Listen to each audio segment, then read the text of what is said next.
আমি মোহাম্মদ মশিউর রহমান রাঙা। তো আমার এই অনিচ্ছাকৃত ভুলের জন্য আমি অবশ্যই জাতীয় পার্টির মাননীয় চেয়ারম্যানের কাছ থেকে নিঃশর্ত ক্ষমা চেয়েছি এবং তিনি আমাকে ক্ষমা করে দিয়েছেন।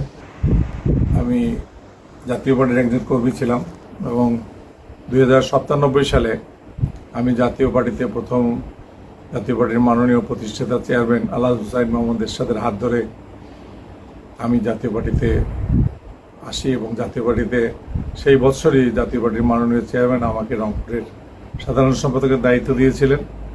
তার পরবর্তীতে আমি নির্বাচনে অংশগ্রহণ করি 2001 সালে রংপুর গঙ্গাচড়া রংপুর 1 আসনে। সেখান থেকে আমি জাতীয় সংসদের সদস্য নির্বাচিত হই। পর্যায়ক্রমে দীর্ঘ সময় দীর্ঘ আন্দোলন দীর্ঘ সময় আমি জাতীয় পার্টির বিভিন্ন পদে আমি আসীন ছিলাম এবং পরবর্তীতে আমি হুসেন মোহাম্মদ এরশাদের শেষের দিকে আমি জাতীয় পার্টির মহাসচিব নির্বাচিত করেন আমাকে এবং ওনার চলে যাওয়ার পর ওনার পাতের পর আমরা জাতীয় পার্টির মাননীয় চেয়ারম্যান তিনি আমাকে মাননীয় চেয়ারম্যান জিএম কাদের সাহেব তিনি আমাকে কাউন্সিলের মাধ্যমে তিনি সভাপতি এবং আমাকে উনি সাধারণ সম্পাদক নির্বাচিত করেন এবং আমি বেশ কিছুদিন সময় আমি ওনার সঙ্গে একত্রে রাজনীতি করেছি। সে সময়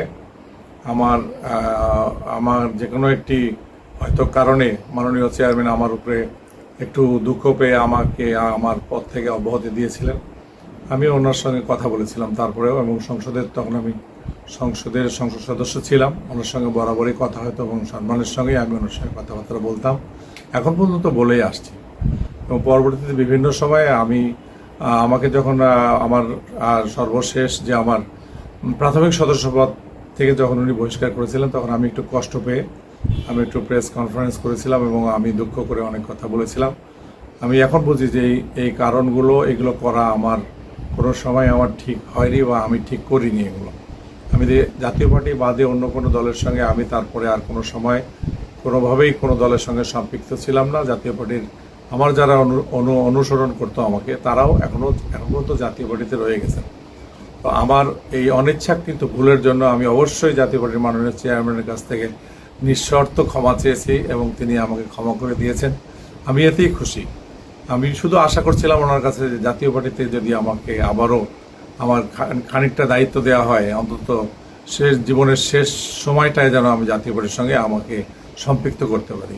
আমি জাতীয় পার্টির সমস্ত নেতাকর্মীদের কাছ থেকে আমি অনুরোধ জানাবো যে যদি কারো মনে কোনো দুঃখ দিয়ে থাকে অবশ্যই ক্ষমা করে দেবেন এবং আমাকে আবার আপনাদের সঙ্গে পথ চলার সাথী করে নেবেন, এটাই আশা করি আপনাদের কাছে।